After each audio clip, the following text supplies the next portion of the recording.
নমস্কার। জানতে চাই রাজ্যবাসী অনুষ্ঠানে আপনাদের প্রত্যেককে জানাই আরও একবার স্বাগত। এই মুহূর্তে আপনাদের সঙ্গে রয়েছে আমি বিশ্বজিৎ।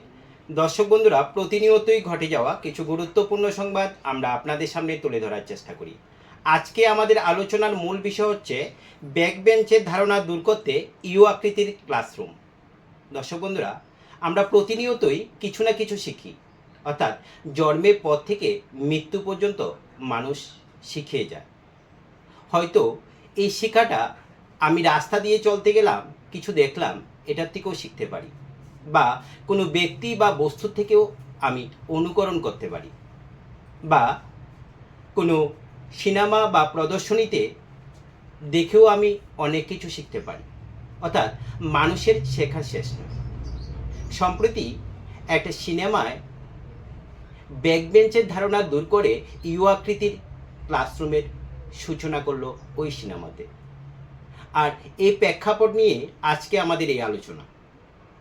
দর্শক বন্ধুরা, যারা সাধারণত ব্যাকবেঞ্চ বলতে আমরা সাধারণত বুঝি যারা শ্রেণীকক্ষের শেষের দিকে সারিতে বসে, তাদেরকে সাধারণত ব্যাকবেঞ্চার বলা হয়। আর শ্রেণীকক্ষের প্রথম সারিতে যারা বসে তারা মেধাবী ছাত্র হয়। তাদের থেকে একটু কম সম্পন্ন ছাত্রছাত্রীরা পিছনের বেঞ্চে বসে। অনেক সময় একজন শিক্ষক ক্লাসে শিক্ষকতা করতে গিয়ে ওনার নজর হয়তো বড়জোর 4টা বা 5টা বেঞ্চ অবধি থাকে। পিছনের বেঞ্চগুলো কিছু কিছু ছাত্রছাত্রীরা পিছনে বেঞ্চে বসে তারা গল্প গুজব করে। শিক্ষক যে টপিকটা নিয়ে আলোচনা করছেন, হয়তো এই টপিক সম্পর্কে উনি প্রথম 4 থেকে 5 সারির মধ্যে ছাত্রছাত্রীরা মনোযোগ দিয়ে বুঝতে পারছেন, কিন্তু পিছনের ছাত্রছাত্রীরা হয়তো ঠিকমতো অনুধাবন করতে পারছেন না।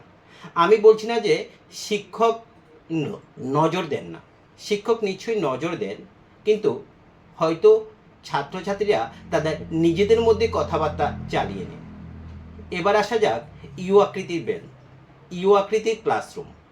অর্থাৎ শ্রেণীকক্ষে বেঞ্চগুলোকে ইংরেজি বর্ণ ইউ আকৃতি করা। এর ফলে সুবিধা, ছাত্রছাত্রীদের মধ্যে দূরত্বটা কম থাকে। অর্থাৎ ছাত্রছাত্রী সরাসরি সামনাসামনি মুখোমুখি হয়ে আলোচনা করতে পারে। এতে ছাত্র এবং শিক্ষক দুজনেরই উপকারিতা হয়। আমরা যদি ধরি কোনো স্টুডেন্ট বা একটা ছাত্র যদি একটা অঙ্ক সমাধান করে শিক্ষককে দেখাতে হয়, হয়তো ওই ছাত্ররা পিছনের বেঞ্চ থেকে শিক্ষকের কাছে আসতে হয়, না হলে শিক্ষককে পিছনের বেঞ্চে যেতে হয়। তাহলে ওই সময় একটু সময় সাপেক্ষ ব্যাপার। কিন্তু ইউ আকৃতির যদি ক্লাসরুম হয়, তাহলে ছাত্রকেও আসতে হবে না, শিক্ষককেও যেতে হবে না। অর্থাৎ ছাত্র সামনেই শিক্ষক উপস্থিত থাকবেন। আবার অনেক সময় দেখা যায় যারা সাধারণত ভালো স্টুডেন্ট, তারা কি করে, ফার্স্ট বেঞ্চে বসার জন্য অর্থাৎ প্রথম সারিতে বসার জন্য তাদের মধ্যে প্রতিযোগিতা চলে।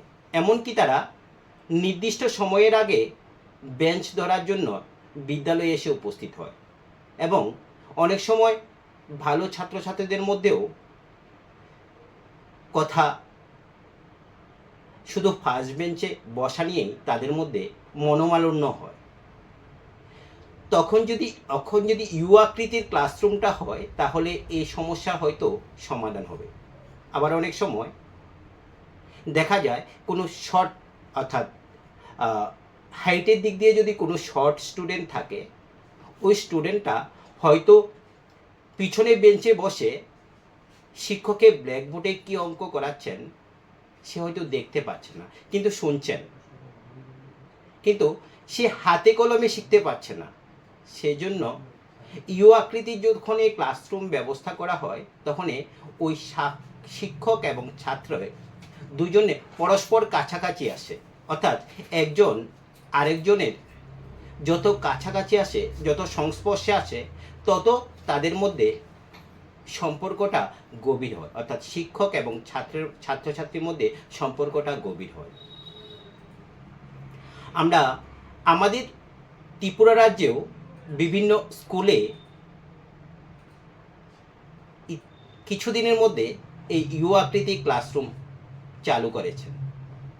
যদিও বা কিছু কিছু জায়গাতে বিদ্যালয়ে ক্লাসরুমের ছোটোর কারণে হয়তো ইউ আকৃতির ক্লাসরুম বেঞ্চগুলো সারিবদ্ধভাবে বসানো যাচ্ছে না, বা ক্লাস অনুপাতে ছাত্র সংখ্যা বেশি হচ্ছে, যার ফলে ওই ইউ আকৃতির ক্লাস বেঞ্চগুলো বসানো যাচ্ছে না।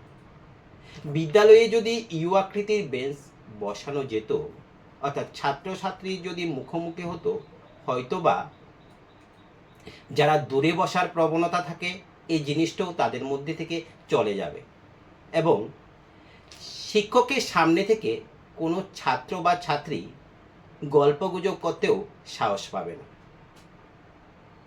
তাই আমাদের রাজ্যের মাননীয় শিক্ষামন্ত্রী আমাদের রাজ্যের বিভিন্ন বিদ্যালয়গুলোতে যদি ইউ আকৃতির কাঠামোর পরিষেবা প্রদান করতে পারেন, হয়তোবা ছাত্রছাত্রী এবং শিক্ষকের মধ্যে গুরুত্বটা আরও বেশি বৃদ্ধি পাবে।